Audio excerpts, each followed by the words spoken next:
welcome. Today my topic of discussion will be Entamoeba histolytica. Now, as we all know, Entamoeba histolytica is a parasitic protozoa and it causes amoebiasis or amoebic dysentery in man. Now, parasitic protozoa falls under 4 different groups like the sporozoa, the amoebae, the flagellates and the ciliates. Parasitic protozoa may again be subdivided into 2 different types. One that infects the intestinal tracts like the Entamoeba histolytica and the other that infects the urinogenital tracts like the Trichomonas vaginalis. Now, what parasitic protozoa do? They actually feeds on the host cells and the tissues and derives nutrients out of those. So as a result, the host develops some disease conditions and becomes debilitated.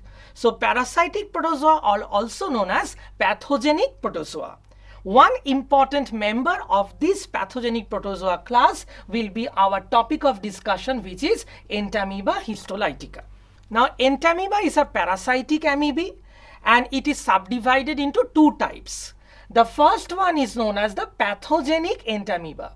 Pathogenic Entamoeba are again of 2 types. One is the Entamoeba histolytica that causes amoebic dysentery, and in certain rare cases it causes a very fatal disease called the abscess in our intestine. And in case of Entamoeba invadens, it attacks the reptiles. And what it causes? It causes reptilian amoebiasis.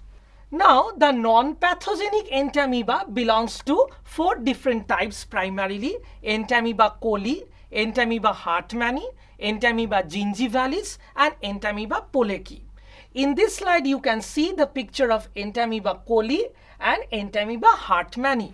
The Entamoeba histolytica was first discovered by Lamble in the year 1859. But its pathogenic nature was told to the world by Frederick Losch in the year 1875, who have detected this protozoa in the stool of a Russian suffering from this disease. Now, Robert Koch in 1877 first presented to the world some cases or instances of people suffering from amoebic dysentery. The genus name of Entamoeba was established by Casagrande and Barbagu in 1895. Fritz Schodin in 1903 gave the species name Entamoeba histolytica. And then Walker and Sellards first proposed to the world the pathogenic nature of the parasite by providing strong evidences in its favor. So it was in 1913. This particular systematic position was given by Schodin in 1903. And as we can see, the kingdom to which Entamoeba histolytica belongs is obviously Protista, and the phylum is Sarcomastigophora, subphylum is Sarcodina, superclass is Rhizopoda, class is Loboscia, subclass is Gymnamoeba, order is Amoebida, family is Entamoebidae, genus is Entamoeba, and obviously the species is Entamoeba histolytica. Now, this protozoan parasite is cosmopolitan in its distribution. That means it is more or less found every part of the world, but it's more or less more prevalent in the tropics and the subtropics. Why? Because the temperature is higher and the contamination chances are more. So in the tropics and the subtropics, they behave pathogenic. But they are less prevalent in the temperate zones of the world where this protozoa is less pathogenic in nature. Now, coming to our own country, India, the incidence of this amoebiasis is pretty high. Apart from the 4 metropolitan cities like Kolkata, Chennai, Mumbai and Delhi, the other smaller cities like Allahabad, Kanpur, Gorakhpur and Agra are one of the very infested cities of India. Now, this particular protozoa are generally isolated from foreigners who travel to the developed countries from the lesser developed ones, from the homosexual men, from patients with HIV and from the cynomolgus monkeys.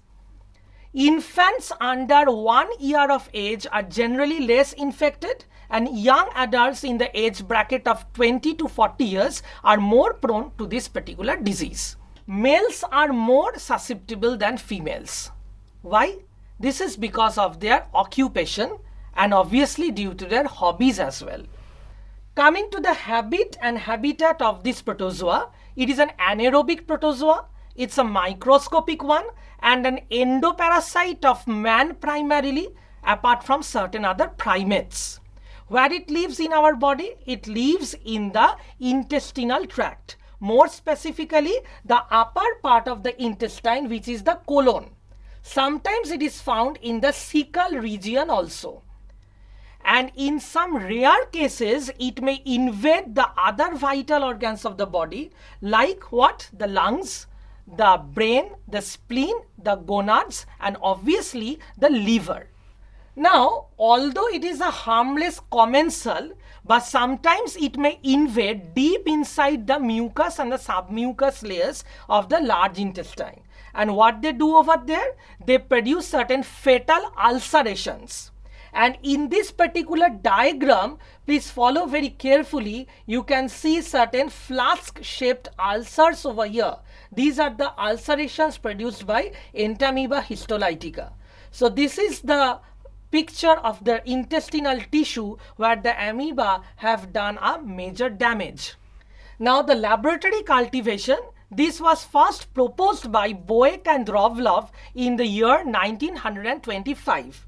But they have proposed a polygenic culture of Entamoeba histolytica that is mixed with the other microbes as well.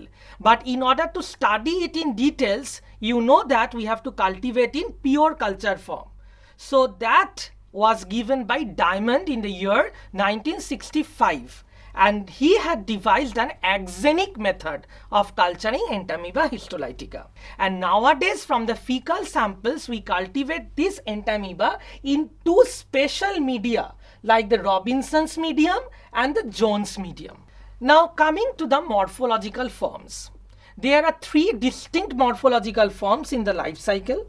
One is the trophozoite or the trophic or the magna form. The second is the pre-cystic or the minuta form. And the third is the cystic form. Now look at this picture. This is the general morphological feature of the trophozoite of Entamoeba histolytica, which we will go into details very soon. Coming to its pathogenicity, this form of the protozoa is the non-infective form. That is, it cannot transmit itself from a diseased individual to a healthy individual, but it is obviously pathogenic to man. And it causes lytic necrosis in the intestinal tract, and this is a colonoscopic picture that will show you the flask-shaped ulcer. Now coming to the nature, this particular protozoa is the most active and the vegetative form and the most motile form of this parasite. And where it lives in the intestinal tract, in the mucus and the submucous layers. You can see that the shape is roughly oval in nature. It always can be oval, or sometimes it may be spherical as well. The large intestinal size of this trophozoite is 5 to 20 micrometer. But if it gets a nutritionally richer environment like the mucus and the submucous layers and the liver, then it increases in size and it becomes 20 to 40 micrometer in diameter. Now the plasma lemma is the outermost covering of this protozoa. So this is very thin and this is a semi-permeable layer of thickness 0.8 to 1 micrometer. The cytoplasm of this protozoa, as you can see from this picture, is divided into two distinct parts. One is the outer hyaline and the non-granular and the clearer part, which is called the ectoplasm. And there is the inner, denser and the granular part, which is called the endoplasm. Now, endoplasm contains histolysine. And what is histolysine? This is the tissue degrading enzyme of this protozoa, and from this histolysine the protozoa gets its name Entamoeba histolytica. Now the endoplasm part also contains a lot of food vesicles for the protozoa, and this food vesicle is full of WBCs, host RBCs, cellular debris of the host, and the ingested bacteria which thrives in the intestinal tract of the host. Coming to the nucleus, you can see the nucleus in the trophozoite. Nucleus is 1 in number in the trophozoite, and it is eccentrically placed, which is a very rare position in any living organism. Now the nucleus is more or less spherical and vesicular in nature, 4 to 6 micrometer in size, and it is defined by a well demarcated boundary. As you can see, this is called the nuclear membrane. Now the inner surface of this nuclear membrane, as you can see from this photograph, contains a lot of granules rich in chromatin material. And this particular thing forms the peripheral part. And at the center you can see a deeply staining part. And this dot-like structure is called the karyosome or the endosome. So basically the nucleus gets a ring and a dot appearance. And the fluid filling the space between the nuclear membrane at the outside and the endosome in the inside, this particular zone is filled up with spoke-like striations. As you can see, these are the chromatin materials filling up this space. Now coming to the inclusion bodies. We have already discussed about the food vacuoles. In the picture you can see the trophozoite engulfing a particular host RBC. Can you see over here? This is the engulfed RBC. And regarding the contractile vacuoles, protozoa don't need them. Why they don't need them? Because they live in a isotonic environment. So there is no need for osmoregulation in the protozoan physiology. Now come to the most important part of its structure, which is the locomotory organ, and we call it a pseudopodia or a false foot. This is produced in the anterior part of the cell, and this is only a temporary structure because at the second moment of time it can go to this side or to this side like that. And this forms a large, broad and a blunt structure which is formed by the streaming movement of the cytoplasm towards this side, in which direction the protozoa wishes to move. Now, locomotion is possible only over a surface, and this locomotion is active and progressive. But you have to remember that the locomotion follows a straight line, and it resembles the crawling of a garden slug, which is called the Limax species. So this type of movement is called the Limax type of movement. And the speed of this particular movement varies from 0.2 to 3 micrometer per second. And this is the most recent and the most scientific theory, which is called the sol and the gel theory, or the change in viscosity theory. This was proposed by Mast and Pantin in 1925. What it tells that at the posterior end of the cell, you can look at this slide, in the posterior end you can find the plasma gel. And in the anterior end, where the protozoa will develop the pseudopodia, direction of movement is this particular anterior end contains the plasma sol. Now what happens during the movement? This plasma gel part, it contracts. So what happens to the plasma sol part? It moves forward. And as it moves forward, it produces the pseudopodia. So there is a constant solation at the posterior side and a constant gelation at the anterior side of the protozoa, only to develop the pseudopodia in the direction in which it wishes to move. The nutrition is holozoic in its mode. And as you can see, as a food particle comes in, the plasma membrane of the protozoa engulfs this food particle. And this particular food particle then enters the cell. How? Because the plasma membrane, which has invaginated itself into the inner side of the cell, will detach itself from the main plasma lemma. Now the trophozoites will ingest the host RBCs, we have already talked about that, and will derive nutrients out of that. So presence of host RBCs in the trophozoite will mean that it has invaded our intestinal tract. Now regarding the survival, the trophozoites are not so much tough, so they will not survive as long as the cysts do, but they do survive within our body and in the freshly passed loose stools. Now coming to the pre-cystic or the minuta form, regarding its pathogenicity, it is non-pathogenic to man generally, but when the immunological status of the host is poor, then this protozoa, this form will change to the trophozoite form, and that trophozoite will invade the inner layers of the intestine and cause the amoebic dysentery. Now regarding its habitat, you can see over here, it is the lumen of the intestine. So this form survives within this lumen. Coming to the cytology, it is roughly spherical to ovoid in shape. Its size is small, is smaller than the trophozoite but bigger than the cyst. Size is 12 to 15 micrometer. The cytoplasm is very unique or unusual because it has freed itself from the host RBCs. Regarding the nucleus, it's same as in the protozoa, the trophozoite form. And regarding the pseudopodia, you really cannot find any pseudopodia. Only a very small part is projecting that hardly contributes anything to the motility of this particular parasite.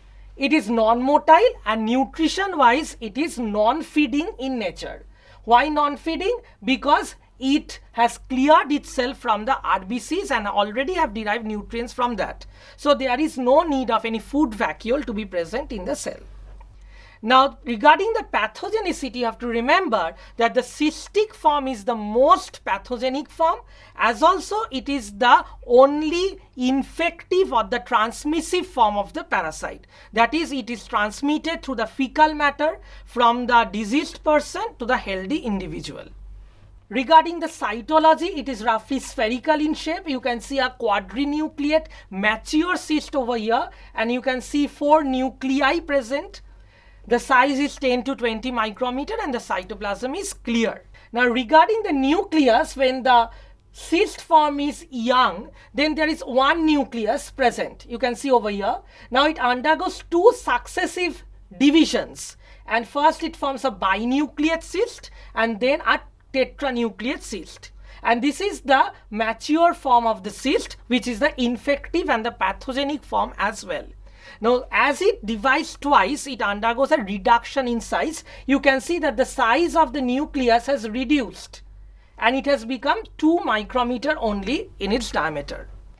Now, the nucleus of the cyst is also having a ring and the dot appearance. So you can see the karyosome inside and a nuclear membrane lined by the chromatin material at the outside. So it forms the ring and the dot structure as we have discussed in the trophozoite form.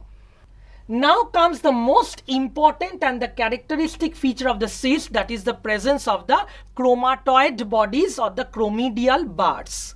Now you can see the chromatoid bodies over here, which are actually some refractile cigar-shaped bodies, and these are generally present with rounded ends. They may be 1 or in multiples of 2 or more. Now according to many scientists, they are the nutrient materials of the cyst, but some suggest that they are excess of chromatin material thrown off during nuclear division. So these particular chromatoid bodies are actually present in the early stages of the cyst and gradually disappear as the cyst matures, and as they disappear, they throw off their ribonucleoprotein particles throughout the cytoplasm. Glycogen vacuoles you can also see over here present in a diffused state in the quadrinucleate mature cyst of the protozoa. The cyst survives more than the trophozoites. Why? Because they have a thick outer membrane or the outer covering that protects this from different environmental hazards as also from the intestinal acids. Coming to the genome structure, this particular strain HM1I-MSS, this strain of Entamoeba histolytica, its genome was first sequenced in the year 2005. In the genome, it is about less than 20 megabase and 14 chromosomes are present. About 49% of this genome, that means 9938 genes, have an average size of 1.17 kilobase. 1/3 of the total genome has got no sequence similarity with the genome of the other organisms. So in that respect, they are unique sequences found only in this particular strain. Now the major part of this genome are occupied by the non-LTR retrotransposons, and they belong to two different families like the EH lines and the EH signs. Now strains of Entamoeba histolytica cannot be differentiated unlike bacteria depending on their morphology. The non-pathogenic strains are called the Loredo strains. And depending on their isoenzymic patterns, they are classified into 22 zymodemes, 7 of which are pathogenic and rest 15 are non-pathogenic in nature. Now coming to reproduction, 3 modes of reproduction are common. One is the excistation, then there comes encystation, and last of all multiplication. Excistation means conversion of cyst form to the trophozoite form, which happens in the alimentary canal of man. And in this process, a quadrinucleus cyst, as we have discussed, gets converted to 8 amoebulae, each of which is capable of giving rise to a single trophozoite. Now coming to encystation, this is the conversion of the trophozoites to the cyst, and it takes place in the lumen of man. Coming to multiplication, the trophozoites multiply into 2 equal sized progeny cells by the process of simple binary fission that involves the nuclear division, which is called the karyokinesis, followed by cytoplasmic division called the cytokinesis.